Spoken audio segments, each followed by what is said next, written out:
Good morning student. BEd first year में आपका subject है लैंग्वेज अक्रॉस द कैरिकुलम। इसमें मैं आपको पढ़ने के पठन के घटक बता रही थी और घटक के अंदर जो मैं आपको पॉइंट पढ़ा रही थी वो पढ़ा रही थी सुवाचन। तो सुवाचन मतलब मैंने आपको बताया था कि सुवाचन ये होता है कि पढ़ने का तरीका, कि सबसे अच्छा जो पढ़ने का तरीका होता है या सबसे अच्छे से जो पढ़ाया जाता है, सबसे अच्छा जो पठन किया जाता है अच्छे से, जिसमें ना कोई अशुद्धि होनी चाहिए, ठीक है, ग्रामेटिकल का यूटिलाइज होना चाहिए, भाव ग्रहण किया हुआ होना चाहिए, तो वही क्या माना जाता है, सुवाचन माना जाता है। आज मैं आपको बता रही हूँ प्रभावी सुवाचन के लिए, प्रभावी सुवाचन के लिए दिशा निर्देश, दिशा निर्देश, ठीक है। प्रभावी सुवाचन के लिए दिशा निर्देश, देखो हर किसी बच्चे को पढ़ना आता है, लेकिन अगर हम उसे सही गाइडलाइन प्रोवाइड करवाए तो वो बहुत अच्छे से और अच्छे से मतलब पढ़ सकता है। ये माना जाता है किसी बच्चे को व्याकरण का तो ज्ञान है, लेकिन कभी कभी कुछ जो टिपिकल वर्ड्स आ जाता है वो कैसे यूटिलाइज में लेना चाहिए, उसे किस तरह करना चाहिए, उसका प्रोनाउंसिएशन कैसे ठीक करवाना चाहिए, तो उसके लिए हमें उसे दिशा निर्देश देना बहुत जरूरी होता है, उसे गाइडलाइन देना बहुत ज्यादा जरूरी होता है। तो बेसिकली गाइडलाइन के अंदर क्या क्या चीजें प्रोवाइड होती है, तो पहला नंबर पे आता है किसी भी कविता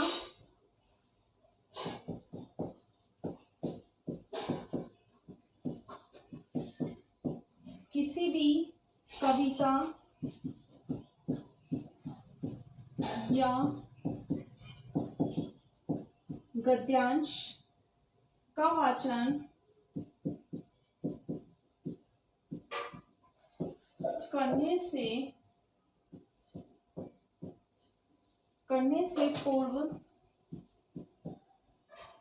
उसकी विषय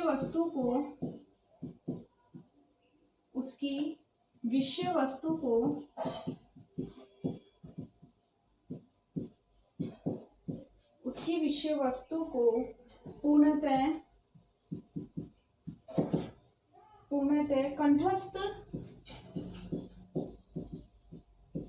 कंठस्थ कर लेना चाहिए।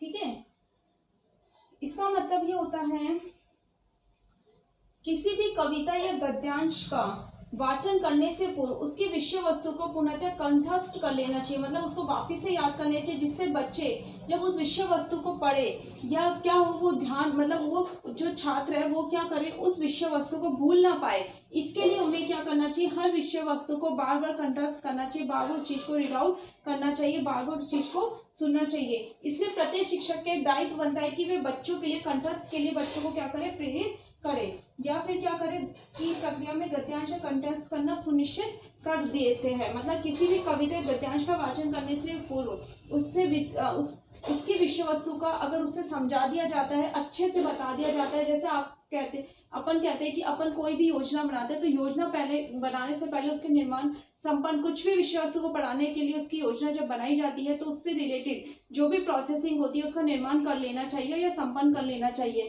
तो वही चीज है कि किसी भी कविता गद्यांश को अगर पढ़ा रहे तो पहले उसको इजी वर्ड में थोड़ा सा डिक्लेयर कर दो, थोड़ा सा एक्सप्लेनेशन कर दो, और उसके बाद क्या करो, उसके बाद बच्चे को पढ़ने के लिए बोलो, और उसके बाद क्या होगा, बच्चे का जो ज्ञान होगा, बच्चे जो पढ़ेंगे वो हमेशा याद रखेंगे, छात्र कभी नहीं भूलेंगे। सेकंड नंबर पे आता है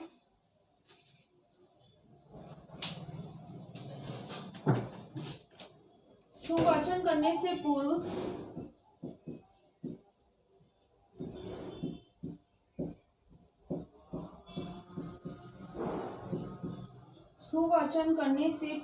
प्रशिक्षुओं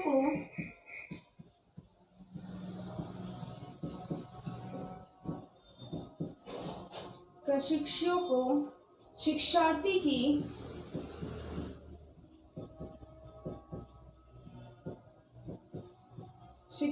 की मनोदशा का ज्ञान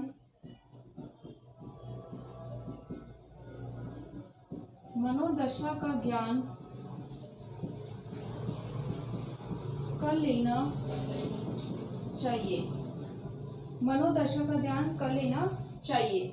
इसका मतलब ये होता है कि सुवाचन करने से पूर्व प्रशिक्षु को शिक्षार्थी की मनोदशा का ज्ञान कर, जो ट्रेनर्स है, जब शिक्षार्थी को पढ़ना सिखा रहा है वो, तो उसे उसकी मनोयोग का ज्ञान कर लेना चाहिए। ऐसा हो सकता है कि जब उसकी बारी आए और उसका ध्यान कहीं और ही है, या वो किसी संकट में है, या उसकी कोई समस्या उसके दिमाग में हो रही है, तो वो क्या करे, ना उसके में आत्मविश्वास हो, तो इन सब कारणों की वजह से वो प्रॉपर वे में नहीं पढ़ पाएगा और वहां पे सुवाचन की प्रक्रिया क्या मानी जाएगी, निरर्थक मानी जाएगी। तो सबसे पहले ये ध्यान रख लेना चाहिए कि बच्चा जिसे हम खड़ा कर रहे हैं, जिसका नंबर आ रहा है पढ़ने का, वो मनोदशा से युक्त है, मतलब उसे कोई प्रॉब्लम्स तो नहीं है, वो किसी चीज पे मतलब दूसरी जगह उसका ध्यान डाइवर्ट तो नहीं है। इन सब बातों का एक टीचर को, जो एक ट्रेनर्स होते हैं, उनको ध्यान रख लेना चाहिए।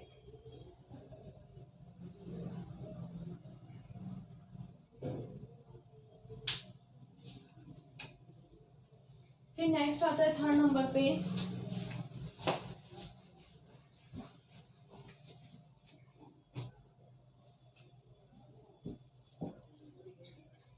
शब्द एवं वाक्यांशों के शब्द एवं वाक्यांशों शब्द एवं वाक्यांशों के अशुद्ध उच्चारण करने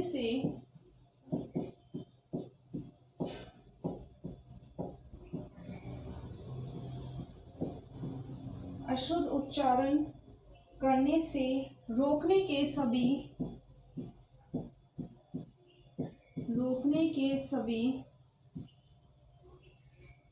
के सभी उपाय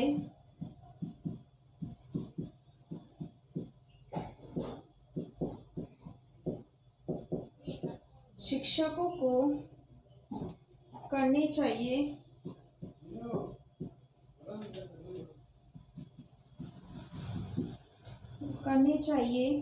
जिससे कि अर्थ का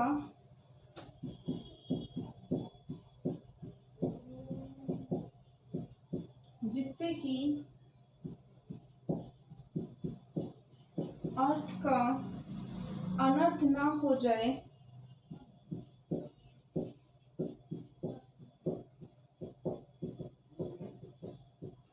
देखो, शब्द और वाक्यांशों के जो हमारे पास शब्द है और जो वाक्य हम बनाते हैं, तो अशुद्ध उच्चारण करने से रोकने के उपाय शिक्षकों को करने चाहिए, जिससे कि अर्थ का अनर्थ ना हो जाए। जब हम किसी भी पाठ को पढ़ा रहे हैं या बच्चों को वो सुवाचन करवा रहे हैं, तो हमें इस बात का ध्यान रखना चाहिए कि हमारे सबसे पहले बच्चों को अशुद्ध उच्चारणों का ज्ञान करवा लेना चाहिए। जो अशुद्ध उच्चारण है, उसे शुद्ध उच्चारणों को समझाना चाहिए कि हमें जो इसके टिपिकल, जैसे हार्ड वर्ड्स जिसे हम कहते हैं, ठीक है, किसी भी विषय वस्तु को समझाने से पहले उसे हार्ड वर्ड, कठिन शब्दों को बता देना चाहिए, और ये बता देना चाहिए कि हमें जोर जोर से बोलना बच्चों को बता देना चाहिए। जैसे सबसे पहले हम डिक्टेशन करते हैं, हार्ड वर्ड्स करते हैं, वो इसी के अंदर आता है कि अच्छे सुवाचन के लिए हम ये सब करते हैं। क्योंकि ये माना जाता है कि अगर हम बच्चों को सही से नहीं बताएंगे और वह अशुद्ध उच्चारण का प्रयोग करेंगे, तो क्या होगा, जो अर्थ होगा उसका अनर्थ हो जाएगा। और जब अर्थ का अनर्थ हो जाता है या अशुद्ध उच्चारण करता है बच्चा, तो क्या माना जाता है, प्रभाव, जो पठन क्रिया होती है वो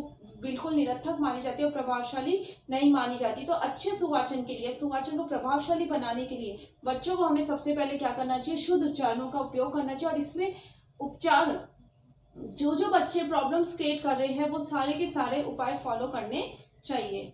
फिर नेक्स्ट आता है इसके अंदर 4th नंबर का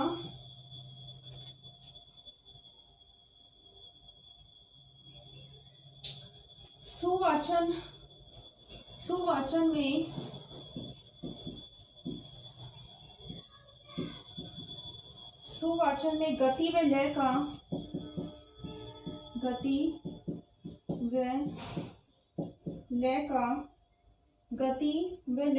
विकास करने के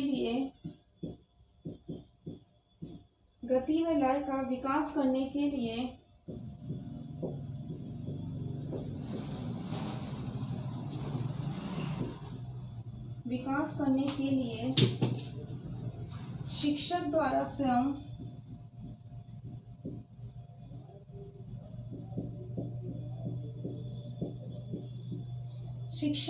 स्वयं किसी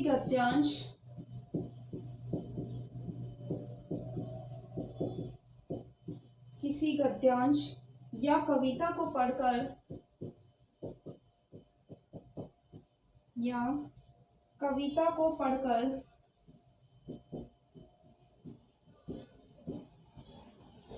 सुनना चाहिए,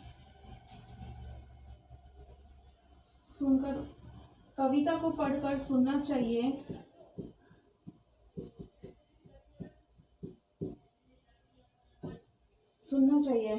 देखो, सुवाचन में गति व लय का विकास करने के लिए अब बच्चों को ये नहीं पता कि हमें किस तरह बोलना है। जैसे आप देखते हो कि डिबेट कॉम्पिटिशन्स होते हैं या कोई निबंध कंपटीशन में हम लिखते हैं या कुछ बोलने का आता है, पोडियम पे स्पीच देने का आता है, तो हमें ये पता होना चाहिए कि हम जो बोल रहे हैं, जो बच्चे को समझा रहा है, वो सामने वाले को समझ में आए। तो उसके लिए सुवाचन में गति और लय का विकास करने के लिए क्या करना चाहिए? शिक्षक द्वारा सबसे पहले उस गद्यांश या कविता को सबसे पहले पढ़कर सुनाना चाहिए कि इस तरह बोला जाता है। जैसे अपन छोटे छोटे बच्चों को बताते हैं कि मछली जल की रानी है, जीवन उसका पानी है। ये तो नहीं बोलते मछली जल की रानी, जीवन उसका पानी, उसको समझ में नहीं आएगा। तो किस गति है, कौन से लय हम बता रहे हैं, किस तरह, कहाँ पे, किस तरह हम यूज में लेंगे उस चीजों को, तो वो बच्चों को क्या करना चाहिए? सबसे पहले हम जो भी डिटेक्ट करवाए बच्चों को, तो उसमें क्या करना चाहिए? बच्चों को सबसे पहले बोलना चाहिए, गद्यांश और कविता को पढ़कर सुनना चाहिए। उसके बाद सुवाचन की प्रक्रिया क्या करनी चाहिए? प्रारंभ करनी। हमें गति और लय का विकास करने के लिए शिक्षक द्वारा स्वयं किसी गद्यांश या कविता को पढ़कर सुनना चाहिए। फिर नेक्स्ट आता है इसके अंदर 5th नंबर का,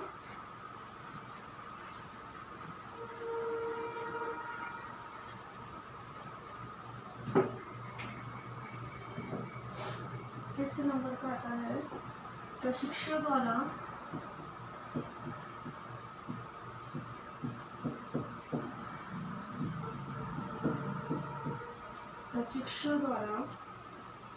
छात्रों को उच्चारित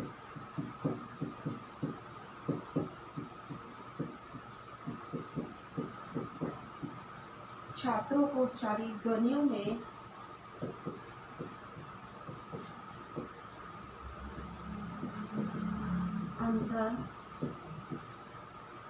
में अंतर करना सिखाना चाहिए।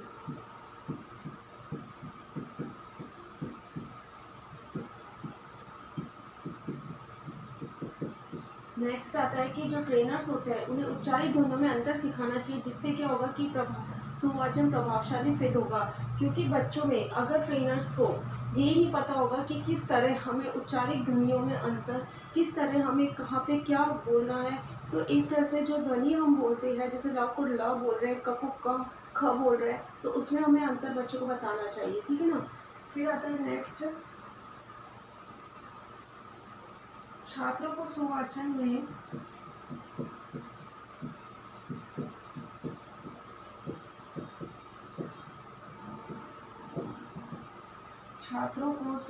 में उचित आरोह एवं अवरोह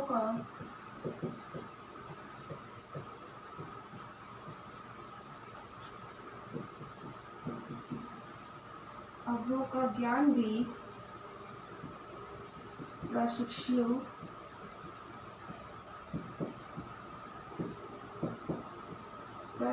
को प्रदान करना चाहिए।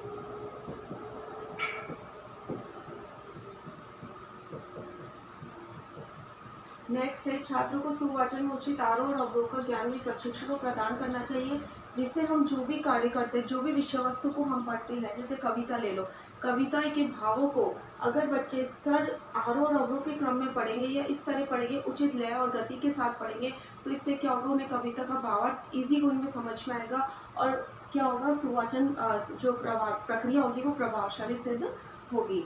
ठीक है। फिर नेक्स्ट आता है सुवाचन का स्वरूप।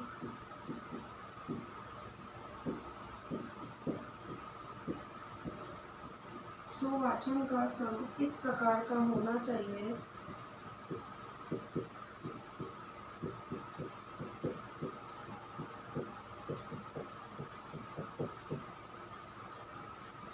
जिससे कि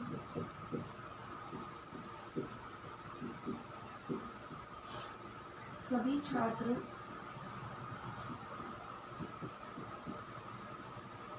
कविता या गद्यांश के भावों को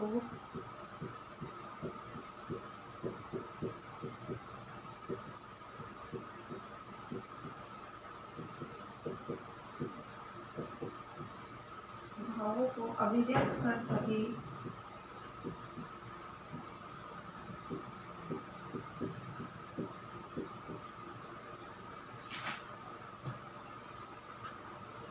यही तक रहने दो। देखो, सुवाचन का स्वरूप इस प्रकार का होना चाहिए कि सभी छात्र कविता और गद्यांश के भावों को अभिव्यक्त कर सके।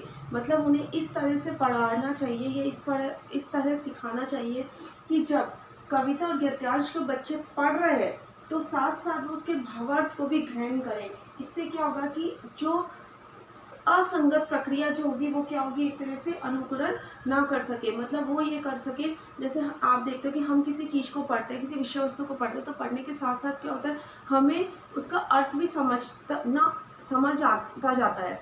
और इन केस अगर हमें उच्चारित रूप में हम पढ़ते ही नहीं है तो उसका हमें क्या हो रहा है, वो अर्थ समझ में ही नहीं आ रहा। तो सुवचन की प्रक्रिया इस प्रकार होनी चाहिए कि बच्चों को साथ साथ क्या हो सके, उसके कविता और गद्यांश के भावों को वो अभिव्यक्त कर सके। और जितनी भी असंगत त्रुटियाँ उनके सामने आती है पढ़ने के समय, सुवाचन की प्रक्रिया के अंतर्गत वो त्रुटियाँ इनके सामने नहीं आए। तो इसके लिए क्या होना चाहिए, कविता गद्यांश के भावों को अभिव्यक्त करना आना चाहिए। तो ये सब थे प्रभावी सुवाचन के दिशा और निर्देश। और आपका गृह कार्य है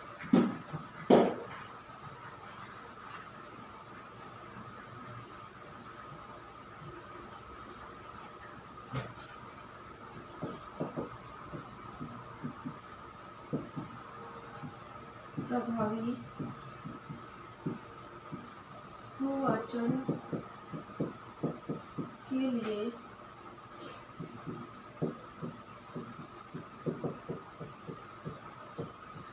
दिशा निर्देश को स्पष्ट कीजिए। प्रभावी सुवाचन के लिए दिशा निर्देश को स्पष्ट कीजिए। घर पे रहिए, सुरक्षित रहिए। Thank you.